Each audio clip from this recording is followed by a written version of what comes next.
Good morning, good afternoon, guys. We're back for another Geek Tavern. As always, it's me, Sean, and I'm joined by Mike Hello. and Aaron. Yo. And if things are sounding a little different, it's because of some unforeseen circumstances. We're trying out a different form of recording, but we are all safe and sound. So just wanted to get that out of the way in the front half of this. And let's just hop into our normal stuff. Yeah.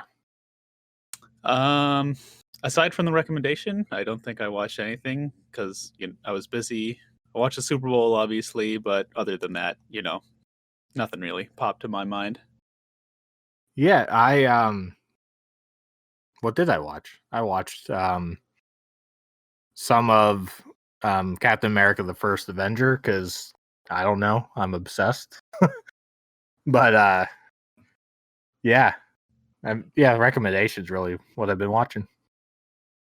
I have watched almost all the Star Trek movies within the last 3 days. And it's kind of deja vu because I feel like I did this around the same time last year. Maybe it'll just become a tradition for me. I rewatched Ready Player One right before watching recommendation.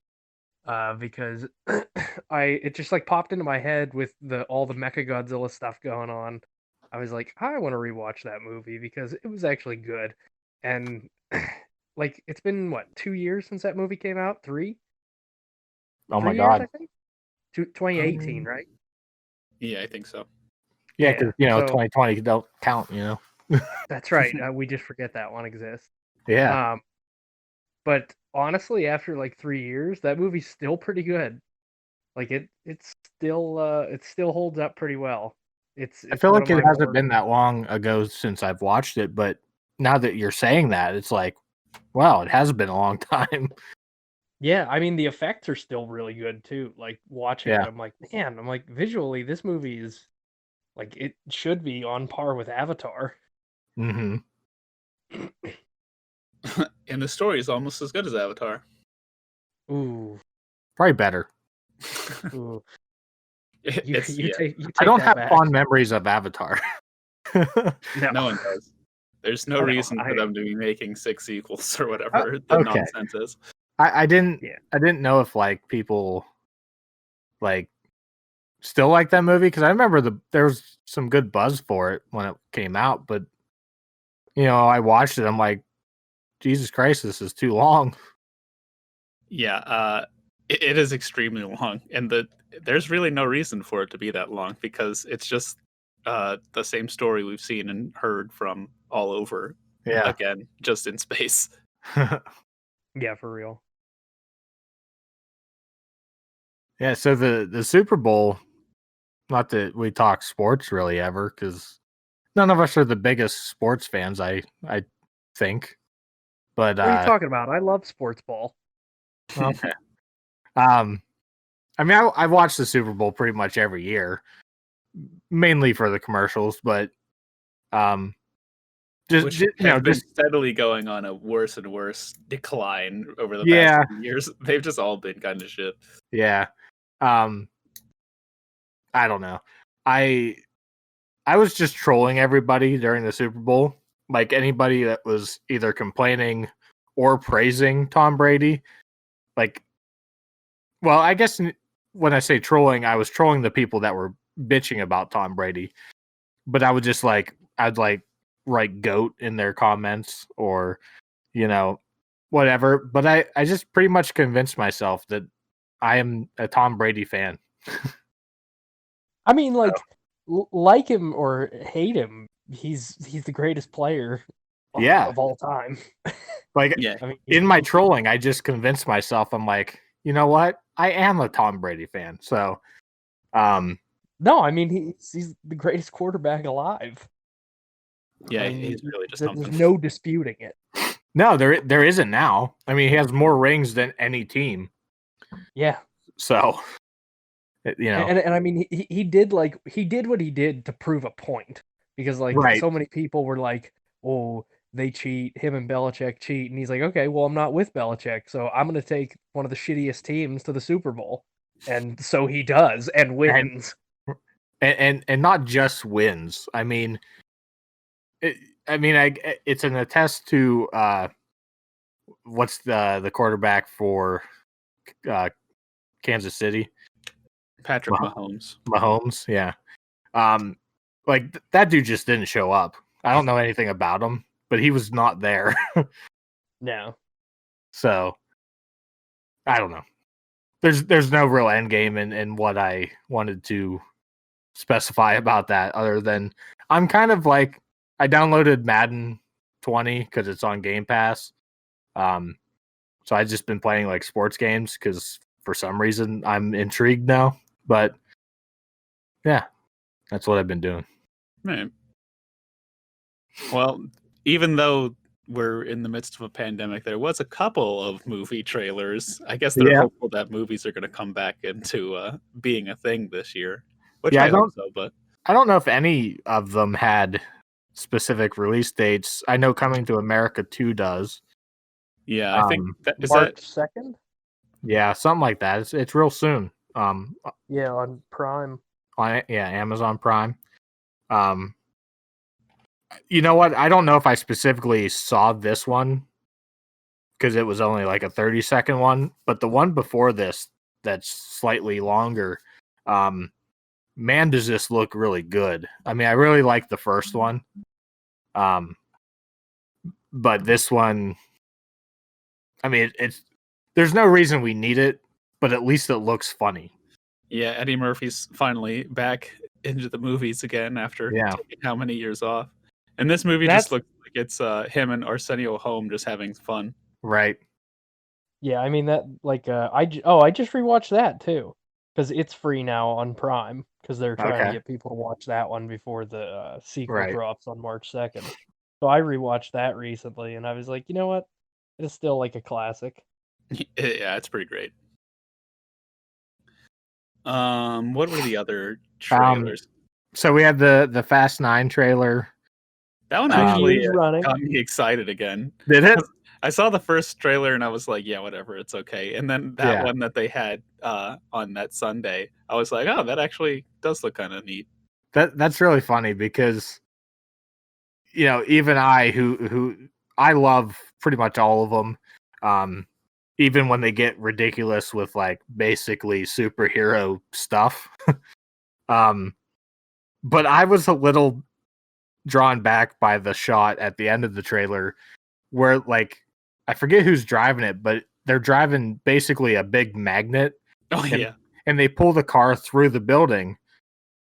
So what you're telling me is the building has no metal in it? Oh, I didn't even think about that. Yeah, I've gone past thinking about these films rationally, just because I really never think about stuff logically when it comes to that, but it was just pointed out, and I'm like, oh, I can't unsee that now.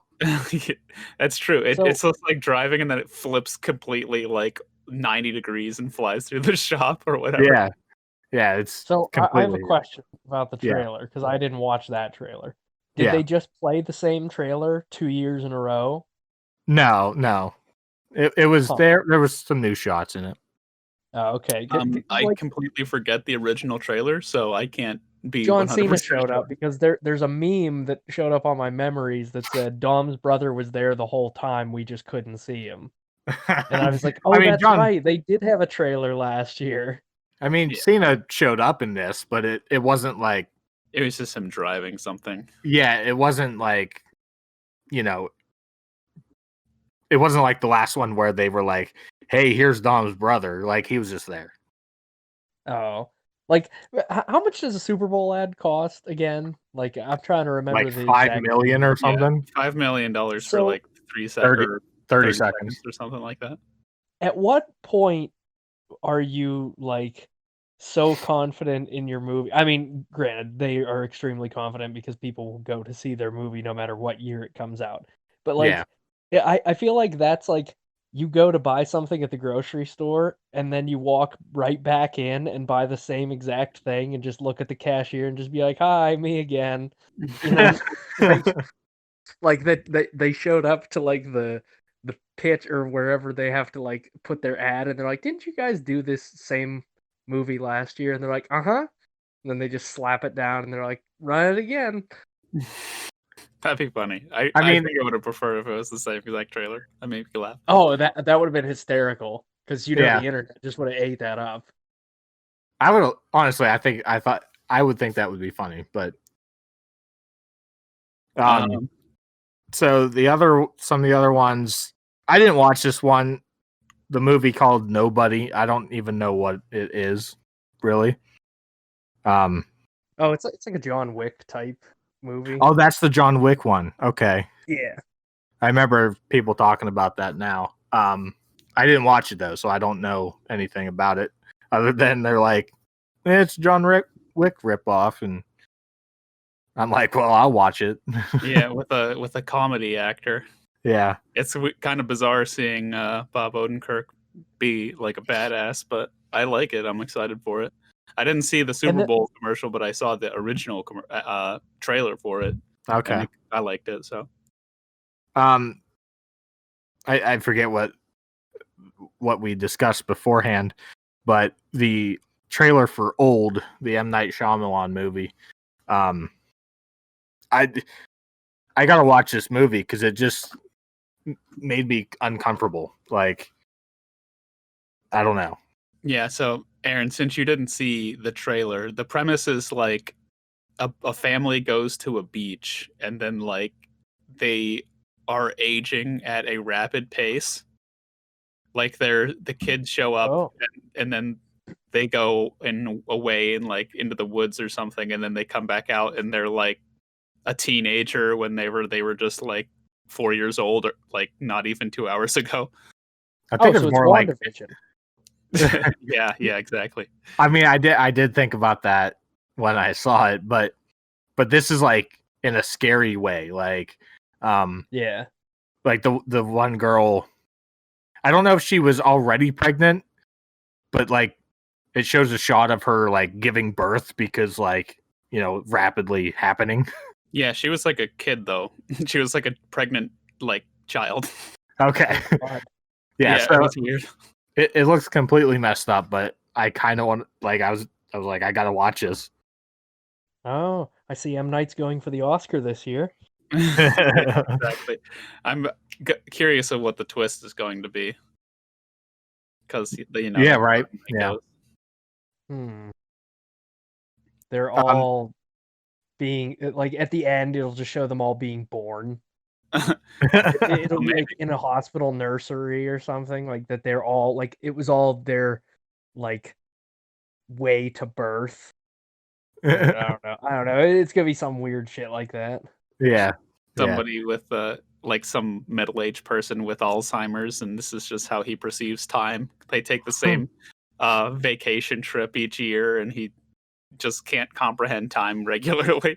Oh God. Yeah. That sounds about right.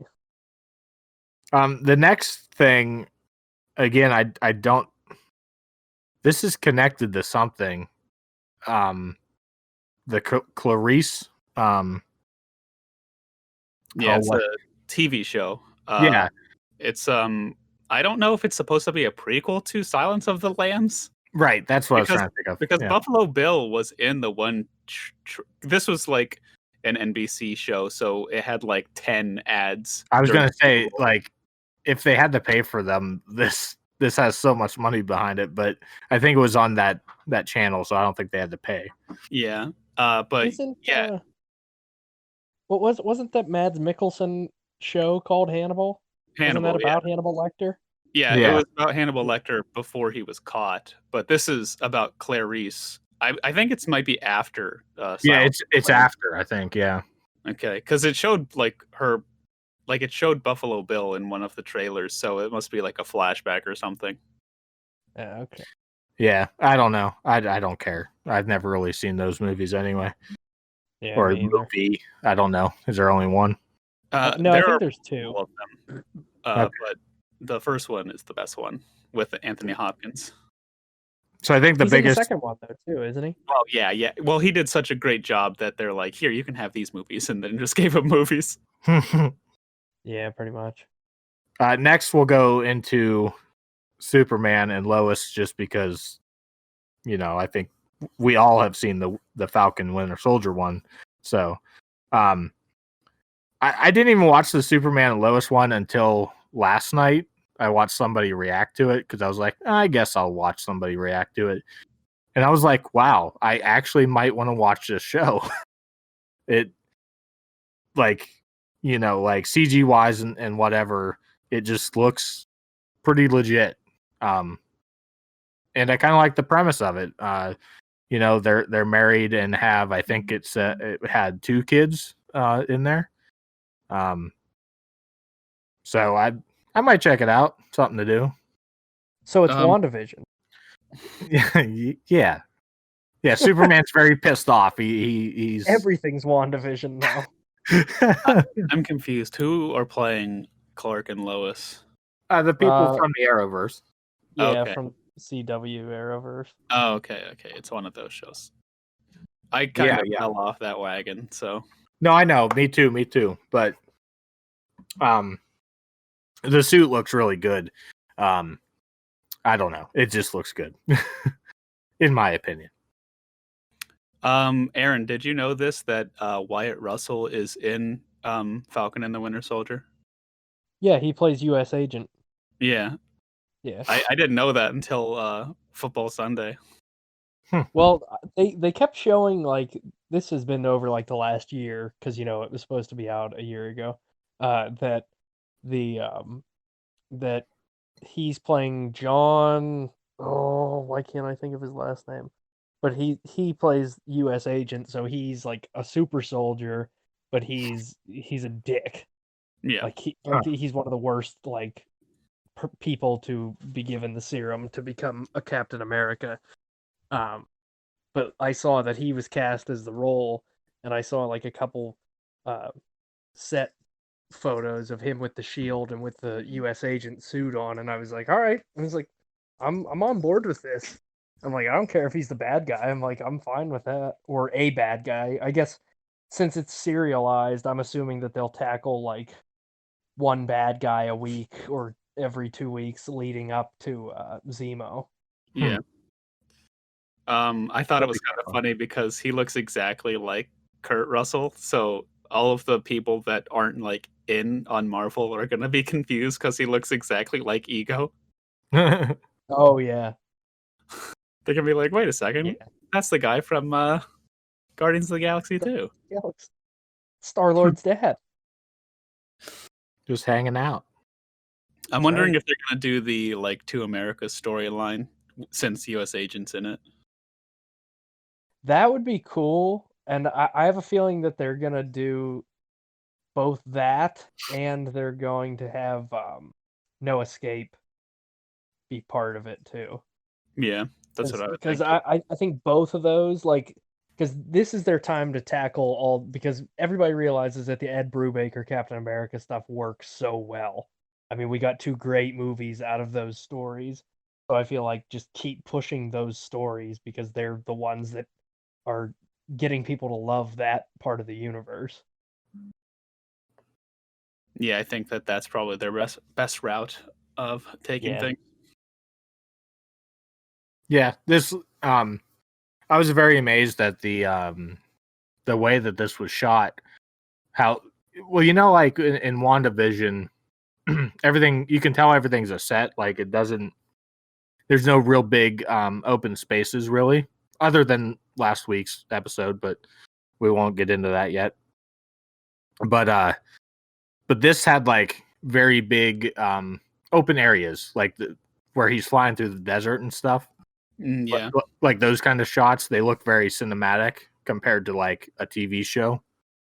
So I was very kind of blown away in a way by that, which we've seen before, but I guess I'm just reacting to the whole thing. But I was like not. I mean, I was excited to an extent for both WandaVision and Falcon and the Winter Soldier, but at the same time, I was like, whatever, I'll watch them because they're Marvel, but I'm not like overly hyped about them. But yeah, now because of how good WandaVision is and like this trailer, I'm like actually excited like for these movies, like, or TV shows, like I should say. I'm actually like super excited for them. Yeah, I mean, I would say after last week's episode, we should all just be excited about what direction the MCU's going. Yeah. I know. Because I'm not gonna say anything if we're gonna talk about this in a future episode, but a door has been opened. Yeah, I mean, I forgot to discuss this before we started recording. I was gonna throw out there we should do like, since basically the first half is over, we could do like a first half review, but we don't have to. But yeah, shit's been gone down. It's like I just want to talk about God. it. Yeah. I'm not entirely opposed. Yeah. So I don't know. We'd probably be here forever if we. That's true. It would Yeah. take a long discussion. Maybe we should shelf this one for next week. Yeah, we'll shelf it for Yeah. a slower episode or just a specific episode in itself. Yeah. But yeah, lots of questions there. Oh boy, this is exciting. So we want to hop right in the. Well, there was a bit of news though. Right, yes. I don't know. Well, actually, there's two bits here. I'm not exactly sure the validity of either of these pieces of news. Two bits. I mean, they're unless you have more, but so, No, I thought you were making like a pun. Oh yeah, two bits.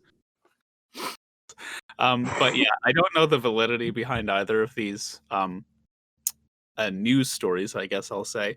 But allegedly, Tobey Maguire has finally signed on to be in Spider-Man 3. Oh, I have not seen that. Yeah, I saw that because there was a news article that came out where it was like Tom Holland utterly denies Andrew Garfield and whoever else's appearance in the movie. Yeah, I heard about that. But then, like, not even an hour after that, a news article came out that said allegedly Tobey Maguire finally agrees to come on to Spider-Man 3. Which you know what that was all about. It was because Tom Holland accidentally said something, and then they're like, well, the kid fucked up again, so we gotta actually let it loose. Like, way to go, man. That's just like his MO. Just like, I mean, I'm sure that if they are in the movie, he's interacting with the other Spider-Men, so it's like impossible to keep that to himself. But yeah, for real. Yeah, it's just like he really just. And they must be shooting, if they are shooting with both of them. They got to be doing it like in some secluded, like nobody gets in area, because how are there no like photos? I saw this leak, and this could all be fake too, but it was really funny. It was on Twitter, and it was like, this is the worst way to leak any movie news ever. And it was this pizza guy, and he's like, yo, I just delivered pizza to the Spider-Man, and it was Andrew Garfield. And he's like, that dude is so rude. Because and then he's left, he's like, wait a second, that was Spider-Man from that second movie. So, oh my God. I mean, this... So, Mike, yeah, you know how they keep it all a secret, right? They're on a closed set, and Tom Cruise is knocking out anyone who has their phones out the entire time. Yeah. Well, you know what's funny, Aaron, is that, like, if this is actually happening, they're keeping it like completely under lock and key. But even in 2008 or 2007, I guess I should say, when they were filming Iron Man, they snuck Sam Jackson onto the set in the middle of the night, like through like a tinted windowed car and like all this, to try and like avoid the fact that he was Nick Fury. Like, they didn't want that leak out at all, and it still got leaked out that he was like that was being shot. So if those news articles, like, obviously if it's valid, then the leaks are through those news articles, but there isn't any like imagery, like there's no photos or anything. So it's kind of crazy that they like upgraded their security. I mean, I guess it's been over 10 years at this point, but it's just like mind-blowing to me.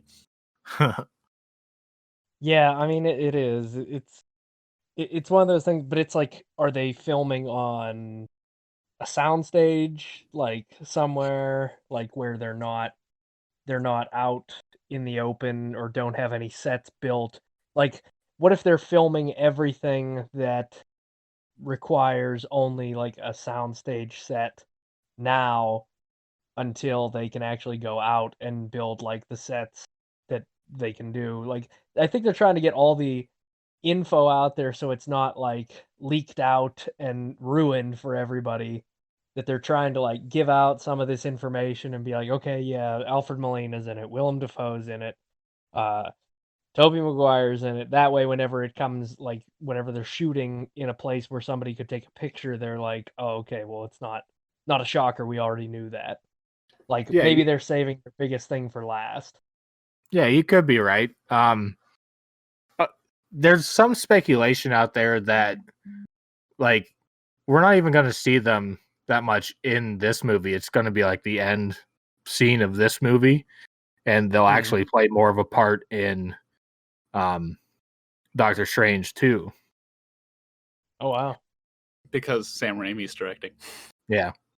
Well, I don't know. Yeah. I mean, that's just one of those theories that's out there. But This is what they're doing. They're all filming social distance from home with their own custom green screens. And then they're just sending it to Marvel, and then they're going to make movie magic happen.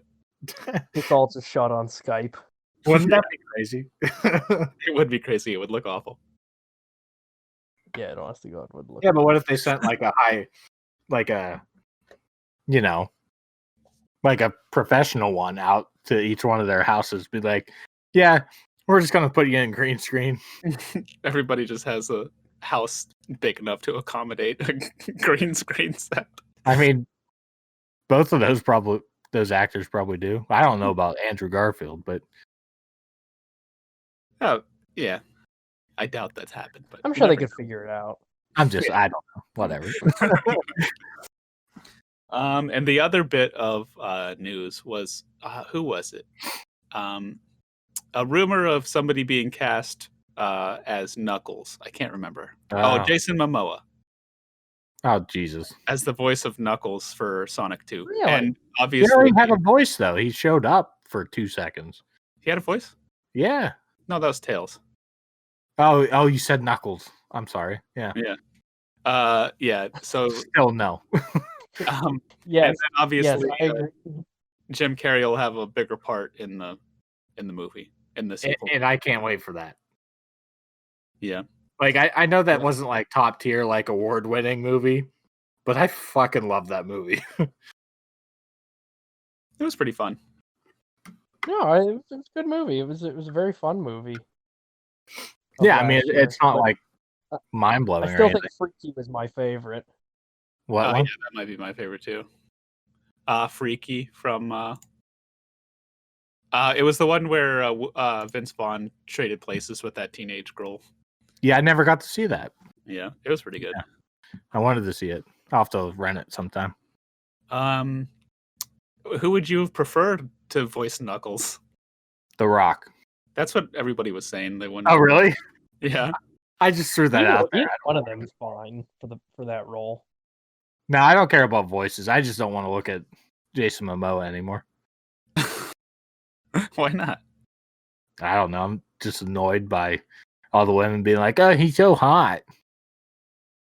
Yeah, we get it. You haven't watched Aquaman yet? Pretty much. I haven't watched it. Oh yes, and I forgot. Since I'm bringing up Aquaman, a new image of the Joker for the Snyder Cut has been released. Oh yeah. Yeah. I didn't. Is it just an image? It's not like a clip. Yeah, it's just 2 pictures of him. Oh, okay. But it's So- like during a nightmare sequence that Bruce Wayne is having. So he doesn't have all the tattoos and shit all over his face. Good. Yeah, I saw Oh, that. that's right. He has his trench coat on, doesn't he? Yeah. The bat trench coat. I mean, Yeah. I don't know. I liked what I saw. I mean, I'm not like most people, and I didn't hate Jared Leto's Joker, but Not I my understand it. Yeah, I mean, I I understand that it's not understand to the I think that the movie really didn't lend himself to Oh no, giving a good performance. not at all. So like I didn't hate it. It just it didn't really have room to breathe. Like he wasn't in it for very long. Yeah, I mean, there's like a bunch of different theories that people had about his Joker, and if that was the case, then it basically needed to be the sole focus of the movie. Like people were saying that that Joker is Jason Todd, and the reason he has all those tattoos is because the original Joker was torturing him and like giving him the tattoos, and the reason he had the grill was because he beat his teeth in, so he needed reconstruction on his teeth. But if that is actually true, then that needed to be like the entire focus of Suicide Squad. That should have been a movie in itself then. Yeah. Because Zack Snyder confirmed himself that the one dead Robin was Dick Grayson. So. Oh, really? Yeah, the one Robin suit that we see. I don't remember which movie, but he confirmed that was supposed to be Dick Grayson. I think that was in Justice League. Yeah, I can't remember. But like, it's been a long time. Like that's one thing that didn't make much sense to me is like whenever people were like, "Oh, who is it?" and he's like, "Oh, it's Dick Grayson," and then I feel like a bunch of people just went, "Huh?" Like, yeah. Are you an idiot?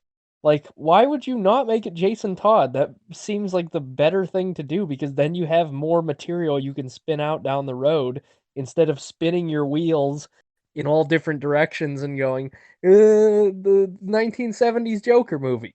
And then you're like, huh? And then you're like, it's an alternate universe thing. It's like, well, how are you still doing Justice League? Yeah, why not? Like, they have no idea what they're doing. Like, I feel like if Zack Snyder had just been like, yeah, it's Jason Todd, and people have been like, well, is the Joker Jason Todd? And then they could be like, yeah, we'll see. Like, then you could probably entice more people to stay on board with your shitty cinematic universe. Yeah. I don't know, man. What's the third Robin's name? Tim Drake. Tim Drake, yeah. And then the fourth, Damian Wayne. Oh yeah, Damian, Bruce Wayne's son. But yeah, I don't know. I still don't know how. I just can't believe this statistic, even though Zack Snyder said it himself, that only like 5 minutes of new footage of the Joker and Deathstroke for that nightmare sequence, and then the rest of it is all just cutting room floor things from the original shooting of Justice League. I just can't believe that. There's no way. Could be. I mean, it's 4 hours long. Like that's like an entire second movie on top of Justice League. It's just so difficult for me to even fathom that. Yeah, but like when you think about how Zack works, like that makes sense because I feel like he shoots like 3 movies at a time and then edits it down into one. Like, so I feel like he probably had like a shit ton of material. And the way that he works in movies, it feels like to me like he wants to tell a story with each part, like each character, and does too much half the time. Like he just gets carried away with one character and starts like spinning out their thing and then is like, oh shit, we need to go back to this character. So I feel like he just makes a movie centered around like each character and then there becomes so much more material that they have to cut out because they're like, it focuses too much on this instead of this. Yeah, he'd probably do pretty good as like a TV director, just like with all the crap that he wants to capture. Like he could just like have each episode be dedicated to one of the characters, and then it being like an overarching story as well. But you know, yeah, I mean, it probably would be pretty good if he were to take a crack at TV directing. But is there an official release date for that? I think it's March 2, isn't it? Yeah, March 10th. Yeah, March 10th or something. So yeah, and it is a 4-hour long movie. So I'm excited. Can't wait for that journey. yeah, it'll be some fun. It's gonna be fun. Lots of hopefully better than Wonder Woman. It's like a quarter of your day, just like, all right, let's sit down. We've done it with Stranger Things. Well, that's true, but it's, I don't know, it's almost kind of different, but at the same side, it's not very different. Yeah. I mean, we do the same thing with Lord of the Rings too, because each film extended It's like edition 4 is hours. 4 hours in itself. It's 2 hours per disc, and we sit down and watch at least one of those in a day. I don't know. It's just different. I need to join you guys on that one. I watched the first two a couple years ago, like 5 years ago, and then I was so burnt out from the first two that I just never watched the third one. A lot of people hail the second one as the best one, but the third Yeah. one is also, incredibly good. All three of them are masterpieces, basically. I can't decide which one I like more. It's either 2 or 3. Yeah, I think that I probably want to go with 2. I think 2 is my favorite as well, but Isn't 2 the one that won like most of the rewards? yeah, most of them. I mean, they were all Or shot awards? they were all shot at the same time over Oh, the were course they? of an entire year. Wow, I didn't know that. Yeah, I think that they were. I can't remember if they were still filming a little bit of the ending of the third movie when the first movie was released. Oh wow, Something like that. But yeah, my opinion on them changes basically after each rewatch. But yeah. I love going back and watching those. They're so good. Unless we can think of any other movie news, we can hop into our recommendation discussion. Yeah, I got nothing. All right, Aaron, if you want to take us away. Well, it's not Aaron. It's me. Oh, that's right. It is Mike's. It was just King Kong, listen, I so got know. confused. I know I it mean, sounds like one that I would have done, but right? Yeah. All right. All right. Mike, take us away. So, as you know, returning listeners would know, I picked Kong Skull Island from 2017.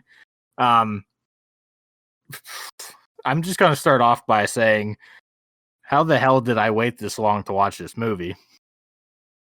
oh, that's right. You hadn't watched this at all. Yeah. I'm just gonna give it all away. Like, Jesus Christ, was this movie fucking good? It's my favorite of the 3. Um, It's still my favorite of the 3. Yeah, I think I have to agree. I've only seen King of the Monsters once, but I think I have to give it to Kong. yeah. I am now under that same mindset. So, well, I'm just gonna start off with the cast because holy shit. Oh, it is a star-studded cast. Dude, it is like, wow. We have Brie Larson, who I really, she's okay as Captain Marvel, but like I didn't really give a crap about her, but like I liked her in this movie. And then we have Tom Hiddleston, which he's basically, would you say he's the main character? Yeah, I would say that he's kind of the antagonist or the protagonist. Yeah. Kind of thought it was going to be Samuel L. Jackson, but come to find out he's, yeah. I knew this, but forgot as I was starting to watch this. But John Goodman is in here. One of my favorite actors. I just love seeing him and stuff. Yeah, he's pretty great. John C. Reilly. Every time he talked, all I could think of was Tenacious D now. Oh, it's him as Bigfoot. Yeah. I'm just gonna lay this out. He is by far the best part of the movie, in my Oh my opinion. god, honestly. His story arc, dudes, whatever. Wow. Like I was just thinking the whole time when they're on, I'm just gonna jump ahead and go into his character. When they're on his boat and he's talking about, yeah, I left a wife, 30 some years ago or whatever it was, He has a son. Yeah. Yeah. The last letter he got was saying that she gave birth to their son or whatever. I was like, they better get this dude home and we better have a payoff for that. Like I said that immediately as he said all that stuff. And which we do get at the end. Yeah, because honestly, like the first time I watched this movie, he's like talking about he's like I got a wife and he's like and I got a son somewhere. And then he's like talking about it and they're like, we're gonna get you home. I was like, he's gonna fucking die before the end of this movie. I know And I was like, there are that's what I was red dreading. flags for him, but I'm very glad that he made it to the end. Yeah, me too. Yeah, like that's what had me on the edge of my seat the whole time. I was like, I don't want this dude to die. He needs to get home. Like, it would be I would have been so mad if he did not make it. Those are pretty much the biggest names. I don't know what I've seen him in, but I really liked his character in here, even though he was part of the military side of things. I don't even know how you say his last name, but Shea Wingham. Shea Wiggum. I don't know what I've seen him in, but I like him. Oh yeah, I can't think of anything off the top of my head, but yeah, you've seen him in stuff. He was the dad in Netflix's Death Note. Okay, yeah, I did see that on his credits. I looked through his credits. The only thing I could pick out really was he's in a couple of Fast and the Furious movies, but yeah, he's but in I know I've Cop seen him Car in other. too, which I don't know if you've watched that, but he's pretty good in that movie with Kevin Bacon. Yeah, but anyway, I was like, hey, that guy. Like, I just know him to see him. I didn't even know his name until I looked him up, but really liked his character in this. Even though his sacrifice was In vain. yeah, kind of Yeah. sucked. I was like, well, shit. That's probably what he thought too. As soon as the tail whipped around, he was probably like, "Oh shit, well, crap. this isn't gonna work." Aaron, if you want, I'm not good at doing the whole like plot synopsis thing. Sure, I'll run with it. So the year is 1973, and John Goodman's character is part of Monarch in its earlier days. Not entirely early, but it's like middle of its run, I would say, up until present. And we learn a little bit of information about Monarch, that Harry Truman was the one who funded it back in 45 because Godzilla had appeared and they were trying to keep it a secret, and then they tried to bomb it. Didn't work, obviously. But so John Goodman wants clearance to piggyback on I think they're a seismic, like some type of Landsat team. So they want to piggyback on their expedition to Skull Island to try to prove a theory that is unbeknownst to the rest of the party. They're just surveying is all they say they're doing. And Sam Jackson's team is the one who leads them in. Sam Jackson is not ready to get out of war because he and his platoon are fresh out of Vietnam. They're all ready to go home. He pulls them back in for one last mission. So they all end up breaching the fog/storm that surrounds Skull Island, which all of this stuff is very consistent with older Kong movies. There's always like a fog or some type of storm surrounding Skull Island, and that's the reason why it's undiscovered, is because nobody ever wants to venture through there or could ever find it because they never want to penetrate the fog and get lost. So they fly all their choppers in and they set up their base and they start dropping the seismic charges, and they are attacked by Kong, and Kong destroys were there like 3 choppers that there were no choppers that made it out this time. Yeah, they were all destroyed. Yeah, every single Yeah, and chopper there was by Kong. There's probably a good 10, 15 of them, wasn't there? Yeah, Kong just lays the smackdown on them and just destroys every single chopper. And what a great sequence that was. Like, I was terrified for them. Like they did a great job on how they, I would say, shot it, but obviously it was probably mostly CGI. But Visually, it's amazing looking. yeah, like I was just taken back. I was like, oh my god, like I felt their fear, you know. Oh, there are a couple of shots where he's like silhouetted Yeah. by the sunset. Oh That yeah. like he just appears massive and like just starts swinging at the helicopters and they're just getting smashed. And then he picks up like two of them and just smashes them down on the ground and everything. I mean, it's just unreal. And they I all can't. end up split up Yeah. from each other like so far a distance because of like him throwing a chopper or something. Like it was Yeah. insane.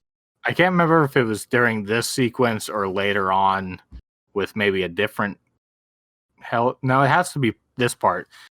But there's like a guy and he literally just like smashes him with his hand, like just flattens him. Like Oh yeah, he does that to Sam Jackson. oh, is that who that was? Okay. Yeah. Yeah. Did he do it twice? Because I feel like it was somebody else, but I don't know. He probably smashed oh, he stepped on somebody. Okay, maybe that's what I'm thinking of. Yeah. In Either way. like it was when he charged through their base and he Wow. stepped right on one of the guys. Yeah, so it's so good. No, it really is. So the whole team gets split up and they have to regroup with everybody, but Sam Jackson gets the idea that this is going to be his mission to kill Kong. And he tells them that they need to get to the Sea Stallion that Toby Kebbell's character was on, who is the whole movie writing letters to his son, Billy. And funny enough, Toby Kebbell plays Kong in mocap for this movie. So the next time you watch it, think about Toby Kebbell's face. And Toby Kebbell also played Koba in the Planet of the Apes movies. Mm. So this is not his first rodeo doing mocap for an ape. So he's split up from the party. They tell him, stay right there. We're coming to you. Because Sam Jackson says there's enough munitions on that chopper to kill Kong. So they all have to go after or to find him. And our one party goes downriver and they find, well, they encounter a couple different creatures along the way, like the mother long legs, which blends in with like the bamboo trees Oh my God. that they're walking through and just impales passerbys. Like it's insane. Yeah, dude, that was Shoot it down. yeah, I don't know. That was terrifying. Yeah, honestly, that one's one of the more like scary ones on there. That and the little bat thing that show up later on. Oh my, yeah, that we'll With get like saw faces. Yeah, that ripped through that one dude. I was like, oh man, I was like, sucks to be him. yeah, like literally like gnaws his arm off, like with their beak or whatever. Yeah, That was insane. So we move on from there and we go to Tom Hiddleston and Brie Larson's character end up. Where is it? They end up in the Iwi, like Yeah, the at the beginning of camp their. with the wreckage of the ship that John Goodman was stationed on, where that was attacked by Godzilla, and he was the lone survivor of. Oh no, no, that wasn't the same ship. Oh, it wasn't then? Okay. No. Oh, okay. No, that ship was called the Wanderer, which people think that the Kong anime on Netflix is going to be centered around that ship and like that crew. So, like, it would be connected, or just yeah, like they're gonna tell the story about that big tanker that got lost there. Oh, okay. But so we find the Iwi, and then we also find John C. Reilly's character, who at the very beginning of the movie is so cool too. Oh yes. We start off over Skull Island in the South Pacific during World War II. So it's 1945, I think it says. 1944. Oh yeah, it is 44. And both their planes go down, and John C. Reilly's character Hank Marlowe has to face off against the Japanese Zero pilot by the name of Gunpei. So they're doing this one-on-one battle through the jungle and everything, and it's pretty intense. I mean, Hank like grabs the katana that Gunpei tries to stab him with, and it just like slices down his hands. Like, every time I watch that, it just like, I'm like, oh man, no. I'm like, I can't watch that. I can't imagine, even with the adrenaline going, because your life is literally in jeopardy. Even with that adrenaline, I can't imagine what that feels like. Yeah. Oh my god, no. Like, and that's that's another part of the story that I really like that keeps you connected to the characters. Is obviously in the beginning of the movie, Kong shows up to put an end to their little squabble. As he climbs up the cliff face that they're both on and scares the living piss out of both of them. And then Hank, fast forward to where we are in the story, Hank tells them about Gunpei, how they both became really good friends, because, both of them stranded on the island, you strip away the uniforms and everything, and they're just who they are. So, I mean, that's one thing that I really liked about that, like, that they were trying to tell that story, like that these guys became friends because obviously you can't remain enemies at that point when you're on an island with a giant gorilla, as well as other creatures that are much more lethal and not as friendly. Except for that cow. But he, the the giant water buffaloes are pretty tame. I like. But other I was like, wow, that if I saw that, I'd be like, I'd just pet it. Yeah, for real. Like they were just real chill. They weren't gonna hurt you or anything. They were just there. Yeah. So Hank starts telling them about Kong and how he's like a protector. Like, don't piss him off, or else he's gonna you'll be in the same boat you guys were in. And they're like, well, what do you mean? And he's like, you guys came in and started dropping bombs. Like, this is his house. Like, of course he's gonna attack you. Oh, and that's the other thing. I guess we could back up a little bit to Sam Jackson talking to John Goodman about. He literally walks up to him, asks him if he's okay, and then sticks a gun in his face and tells him to tell him everything that he knows about this island, because he obviously knows more than he let on. Mm-hmm.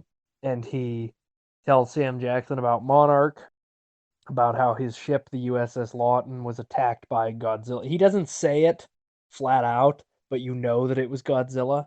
Right, yeah. Because they even show the pictures at the beginning of the movie, like whenever they do the montage and they have all the speeches being played over it. The ship, it shows the USS Lawton with like giant claw marks down the side of it. So you know it was Godzilla. Yeah. But he talks about how he's part of Monarch and they're searching for this and that, and he's like, so you knew that thing was out here? And he's like, I didn't. He's like, we just needed to confirm it. And he's like, oh, he's like, 17 of my men are dead. And he's like, all right. He's like, well, then let's take it down then. We need proof. So John Goodman is kind of the Carl Denham of this story.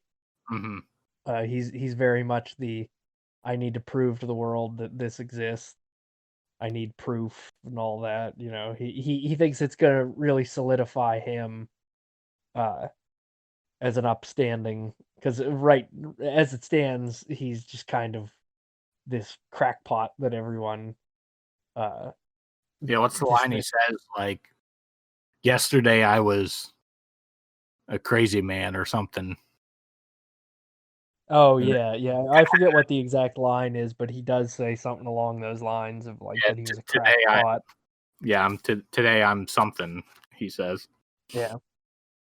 Yeah, which I mean, like that's the thing. The human characters, like, they're so much better in this movie than King of the Monsters.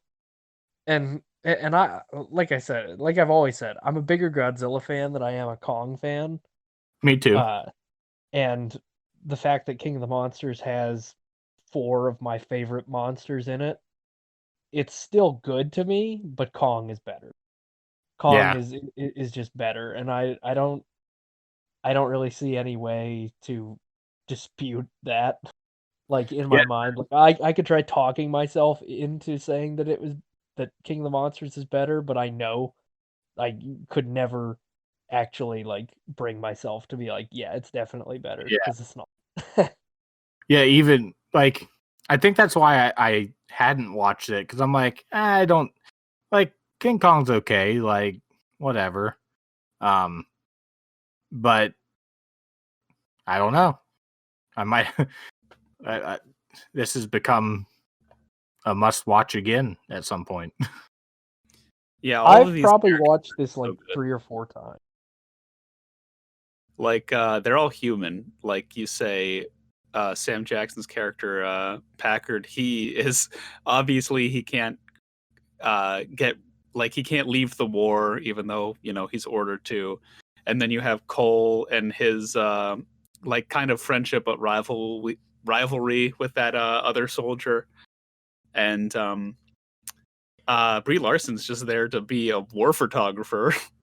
Yeah. Her entire motivation is just to like uncover the truth, as well as John C. Reilly, abandoned. His whole motivation is to get off the island. And the only character that I didn't like, I like Toby Kebbell's character, but he seemed pretty useless to the story. Basically, like the only reason he was there was to motivate Packard to lead a rescue team to find the munitions to kill Kong. And whenever it's revealed that he was killed by the Skullcrawler, he's like, well, screw it. We're still getting all of the guns and stuff to kill Kong.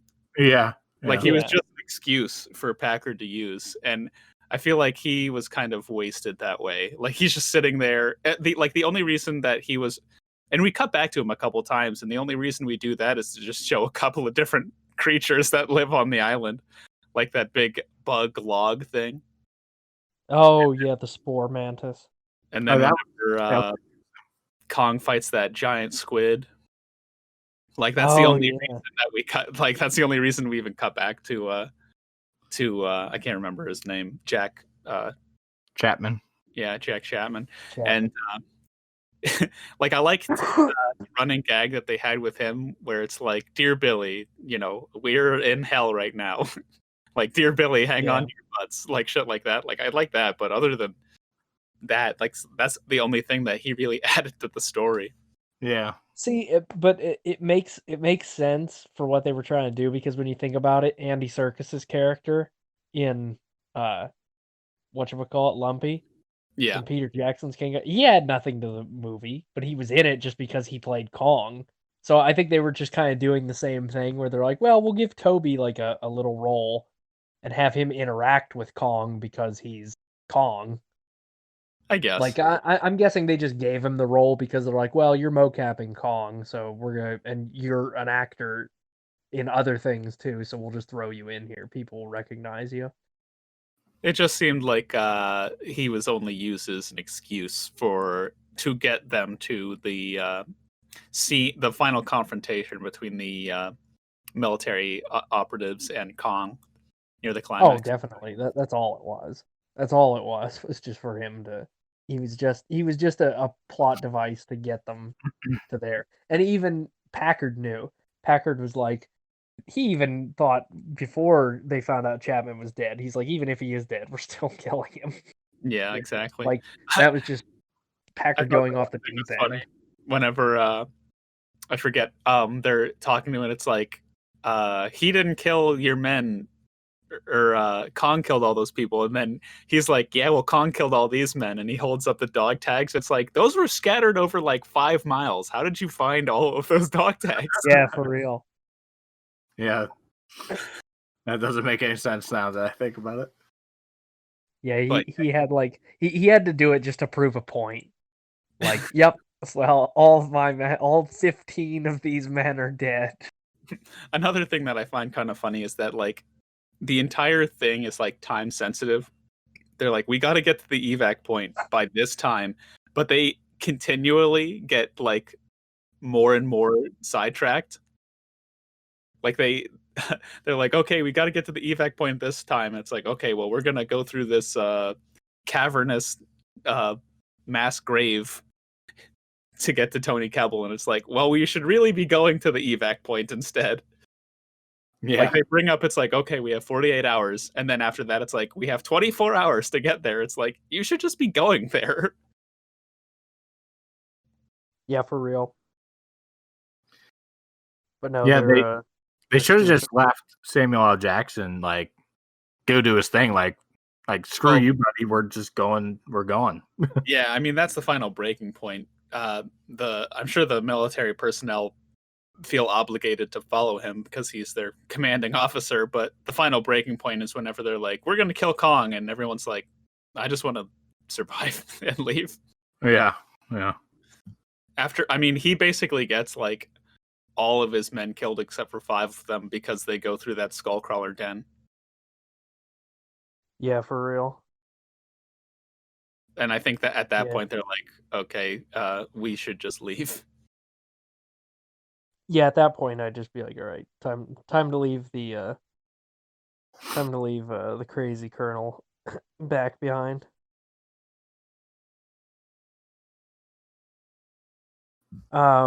So where were we in the story here? I think It was right before we they met back up. They rendezvoused after repairing the ships. Oh yeah, so they all they all met back up with Packard, and they found out Chapman was dead, so they're like, okay, time to go to the rendezvous point. And Packard tells him, nope. He's like, we're gonna kill Kong, and they're like, we can't kill. Like, we gotta go. Like, we don't have time for this. And he's like, so he like basically fear tactics his men into joining him, and then they're like, okay. So then they go with him, and Tom Hiddleston and John C. Riley and uh, Brie Larson go their separate ways, and then they set up the barricade to bring Kong out, and they what is it? Mason and Tom Hiddleston, they have like an interaction with Kong right before. Yeah, it's right before. And then the explosion happens to lure Kong over to Packard, and then they have to run back over there because they're trying to stop him because Kong's just gonna kill them. And they show up, and the battle ensues between Kong and Packard. They ignite the lake like on fire and start using the munitions on Kong, and Kong charges through, like backhands like 5 of them, and then passes out from the flames, probably from breathing in like the smoke or whatever, and getting burnt, and drops. So Packard's team plants the charges around Kong, and Tom Hiddleston and Brie Larson convince them to convince half the team. Well, no, they convince all except Packard to quit what they're doing. Well, And because the big skullcrawler comes back out. oh yeah, the big giant, yeah, the Grandpappy Skullcrawler. So they convince them to leave. Packard stays behind. Kong wakes up, and we get Sam Jackson's one obligatory "die, you mother," and then Kong's fist smashes Packard before he can hit the detonator on the charges. And then Kong begins his fight with the Skullcrawler, and then they have to lure the Skullcrawler away, or it starts chasing them because it subdues Kong, and it starts chasing them, and then it becomes morning. They're still on the run, uh, and they end up in that big giant ship graveyard with all the boats and everything that have washed up on the island. And Skullcrawler goes to attack. Who does he go to attack that Kong jumps down from behind and smashes its head That's with the Conrad. rock? Conrad is trying to Oh, get he's trying to bait it because they're shooting it with the boat, boat. and Conrad baits it to follow him, and then Kong shows up and bashes its head with the rock. Doesn't kill it, and it's not a long battle either. It doesn't drag on, which is a nice thing. Like because it's not Godzilla fighting another impenetrable force. It's Kong fighting another monster. So we don't have any there's no energy beams being fired at one another. It's just brute force and strength against one another.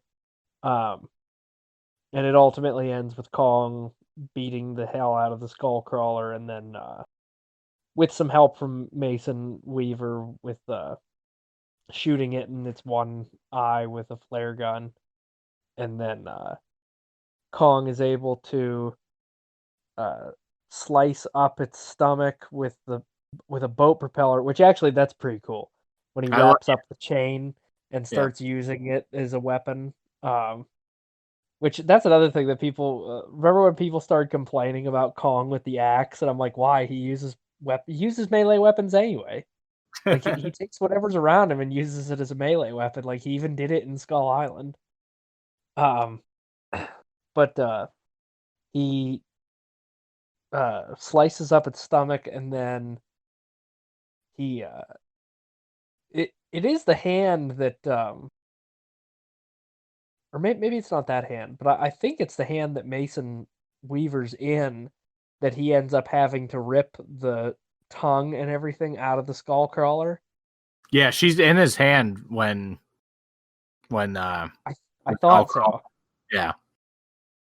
So he rips instead of breaking its jaw or something, which we get a little bit you think he's gonna break its jaw, Yeah. and then he ends up it wraps its tongue around his hand, and he it gets pulled into its mouth, and then he just rips it all out, every last bit of innards in it, and then drops the body, and then he sets Weaver down.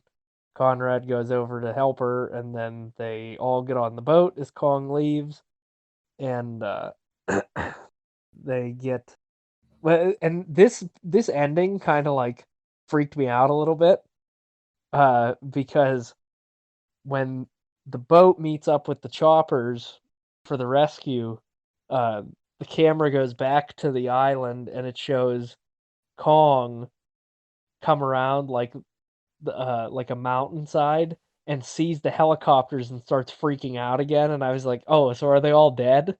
I was Right. like, did he just kill everyone who was trying to escape because he saw more helicopters? Yeah, I kind of thought it wasn't over. I was like, oh shit, he's gonna attack the helicopters because he's an animal. He doesn't know that they're coming to help them. Yeah, and I always thought that about that ending. I was like, oh no. I was like, that seems very very scary to think about. But they survive because of a post-credit scene, and we see the post-credit scene, the payoff of Hank meeting up with his family again, whose son is played by the same guy who played young Hank in the beginning of the movie, except he has sideburns. I thought the ending was kind of abrupt because, I mean, obviously they get off the island and then Kong does his, he punches his chest, that gorilla thing, Yeah. and then and then the movie just the movie proper ends there, and then we get in the credits we get the thing with Hank, and then the post-credit scene is like them talking about Monarch and all that. Oh yeah, because the post-credit scene of that movie is the lead into King of the Monsters. Right. Because we get all the cave paintings of Ghidorah, Rodan, Mothra, and then the battle between Ghidorah and Godzilla, Mm-hmm. which was probably as excited during a post-credit scene I have ever been. I can't imagine. Did you stick around for the post-credit scene, Mike? I did not. I didn't know there was one. Yeah. Oh yeah. It's at the very end. It's Conrad and Weaver are in like a interrogation room, and they're like, "We get it. There isn't an island. Let us go home." And then Brooks and Son come in, and they're like, "Oh, welcome to Monarch." And they're like, "By the way, there are more monsters," and show picture or cave paintings of the 4 monsters from Godzilla King of the Monsters. That reminded me though. In that post-credit scene, they do the like Conrad throws a pencil at the glass, and it slows down as it like bounces off the glass. And there's a lot of that like slow motion crap throughout the movie. Yeah, Like, there really is.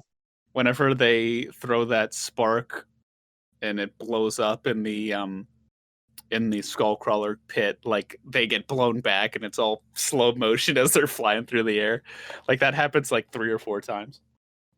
Just in that. I feel like that's just how like Jordan Vaught Roberts like shoots his stuff, as he really enjoys like high speed slow mo. Yeah, I mean they like pretty much. I don't remember if there's any in the fight between Kong and the Alpha Skullcrawler, but I think there was some whenever he was smashing through the helicopters. Whenever they were when they first. Yeah, there was. Oh yeah, definitely. It's just like that stuff doesn't usually take me out of the movie, but I was just like, man, you are real. It's like almost a Zack Snyder thing. Like the slow shit. I thought about that watching it this time too, because I was like, oh man, there's a lot of slow mo here. I don't know why I don't ever notice that kind of stuff. It just doesn't bother me, I guess. So the one part it didn't bother me, but it was kind of like a pattern you started noticing. Yeah. So the one part when they're in the Skullcrawler's den, and then John Goodman's like camera is malfunctioning. He points at his face, and he's just like, "Oh shit!" Like, how did he know he was about to get eaten? I don't know if he like saw it in like the lens's reflection, because like he was looking at the lens to like see why it was like malfunctioning, and I'm wondering if he didn't just like see the reflection right above him like quickly and was like, oh shit. Maybe. But oh, that was another thing that it's not like a huge plot device, but it's gonna come up again. Well, it already did in King of the Monsters. But Brooks had a theory, and that's why Brooks was brought into Monarch, is because he had a theory that there were these pockets all over the earth that were huge underground openings for gigantic creatures to move around and have their own environments under the surface. The Hollow Earth theory. Which comes back into play in King of the Monsters and will play probably a much larger part in Godzilla vs. Kong. So that's just another small plot device to talk about. Yeah, when they were talking about that, I was like, oh yeah, I heard about that in that trailer. Oh yeah. And that's how Godzilla gets around too, so quickly. Yeah, they enter it in King of the Monsters too. That's how they got to his lair in King of the Monsters. Whenever they set off the nuke. Yep. I think that they were even like unsure if it actually existed in that movie too, because, or maybe it was just like the way that they traveled. He's like, because the one operator of the ship is like, they've got to be using that. There's no way that he's getting around the world so quickly. And then whenever they go in, he's like, I knew it. Oh yeah, it's Bradley Whitmer's character. Mm-hmm. He's like He's like, I knew it, son of a bitch. So the soundtrack is pretty good, but it is like the default Vietnam War soundtrack.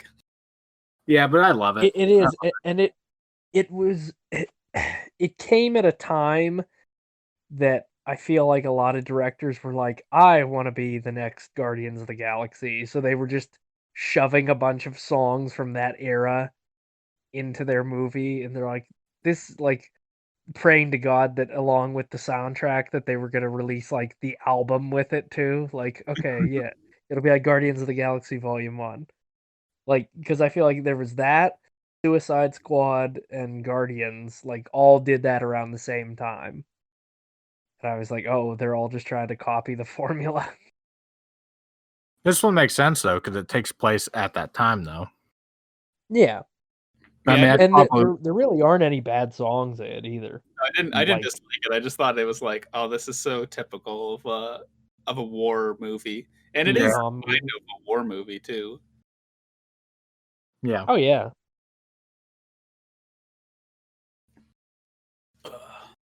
Yeah. So I was pleasantly pleased, I guess, for lack of a better way to put it, but kind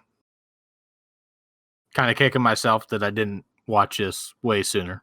Yeah, it's funny. Aaron and I are like, it's the best one. Like, yeah, whatever. And it is. It still is. Yeah. Like when I watched this, I watched this the morning after the birthday party. Yeah. I watched this and Ready Player One at the same time. So I was like I was already set to go.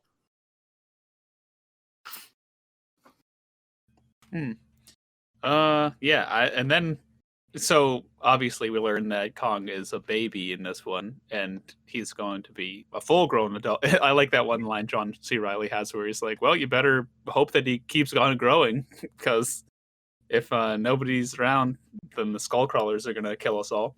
But obviously Kong is going to be much larger in the Godzilla vs. Kong. Yes, very much larger. Because that's what? 40 years almost, right? Yeah. 50. Damn near 50, yeah. All right, because 1970 was 50 years ago. Yeah, 73 to 2020. Well, I guess it's supposed to take place in 2020. Is the Godzilla vs. Kong? So they were doing that thing where the Marvel Universe did, where all the movies are released in real time, with the exception of Endgame, because it skips forward 5 years. But maybe that's what this movie will do. They'll just be like, "Nah, kidding. It's 5 years in the future." Maybe Disney manufactured the pandemic so that they could release their Marvel movies in real time again. Oh my god.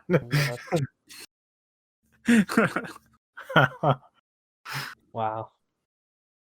Nobody thought about that, huh? Nope, but now it's going to be all I can think about. You put it in ether, now it's going to become real. Yep, 5 years from now, still pandemic. But do we have anything else to mention about the movie? Other than, I think it's the best looking out of all of them too. Just the color. I mean, the colors in King of the Monsters is really good too. But there's something about like this, like orange haze, Vietnam era look that is just so good. Yeah, honestly, this is the best looking. Yeah, they made it really look like a period. That's what they like. Because the first Godzilla just has very muted color palette. Because King of the Monsters looks really great, and I feel like Godzilla vs. Kong might be the best looking one out of all of them, because I feel like they finally found a perfect balance. Mm-hmm. Like, just judging by the trailer. Yeah, the Kong, or I guess it's Godzilla King of the Monsters has like a lot of neon and super vibrant colors. Yeah. And it looks like Godzilla vs. Kong is going to be much of the same. At least in the city. Yeah. So that's pretty exciting. Yeah. I mean, I'm super excited for that. Yeah, thank God you watched it now, Mike. Oh, no, I knew I had to beforehand. And I just was like, well, you know what? I'm just going to use it as one of the recommendations. Yep, used up a recommendation slot. Forced me to watch this garbage again. I'm just kidding. We want to do scores? Yeah. All right, you can go first since it was your first time. All right. Man, I'm gonna have to rate this one pretty high. Like, it's been a while since I've had, I don't know how to put it, these kinds of feelings during a movie. Like I said about when Kong like attacks all the helicopters when they first come into the island. Like I felt uneasy. I was like, oh my god, you know. I'm gonna have to go a solid 9 out of 10. Pretty high. Yeah, pretty high. Um, I've got mine at a 8.5 out of 10. Yeah. I would probably second that. I was gonna go 8 or 8.5, so I'll go with 8.5. Yeah, I mean it's a very fun. And it came out at a bad time too, because it came out in March of 2017. So I feel like it was really overlooked. I feel like Oh, if it yeah. had come out during the summer, that it probably would have done better and got people talking more. But since it was kind of like shoved into March, people just kind of overlooked it. Mm-hmm. But yeah, I mean, this is still to this day my favorite of the MonsterVerse. I cannot deny it. And I didn't see it mostly because it wasn't until King of the Monsters where I really got back into Godzilla. Yeah. I think I've said that on Subplot at one point, but like I had seen 2014 Godzilla, but like I don't know, it didn't get me back into it, you know what I mean? But Yeah. so that's why I didn't initially see this, and then I don't know, just never went back and watched it, and I'm slapping myself, how many years ago was that? 4 years ago, almost. Yep. So here's a slap to my former self from 4 years ago. There It's you okay, go. keep around. All right, so looks like we'll be having another recommendation for us to watch next week from Aaron. All right. This time for real. Yeah. No, I know. I have to compose myself here for this one. Uh-oh. Okay. Don't know how I should feel about it. Actually, you know what? It fits pretty perfect. Since we were talking about it at the very beginning, and I had been talking to both Sean and Josh about my love for this movie, I think it's time to revisit it. We will be watching Sam Raimi's Spider-Man 2 Oh, from 2004. Okay. I'm okay with that.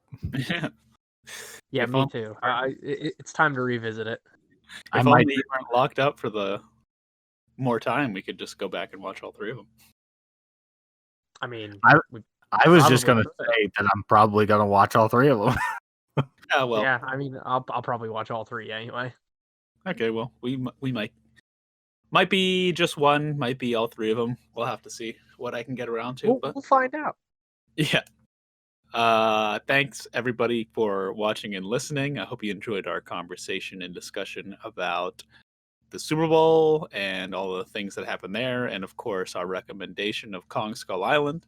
If you don't want to be spoiled for Sam Raimi's Spider-Man 2, what are you doing? It's Or been 3. years. The best one, 3. Yeah, the best one, God. 3. Make sure to watch it before next episode. And I guess we will catch you next time. Thank you for dealing with our impromptu recording style. I hope it wasn't too much of a hassle. And we'll catch you guys next time. Tom Brady's a goat.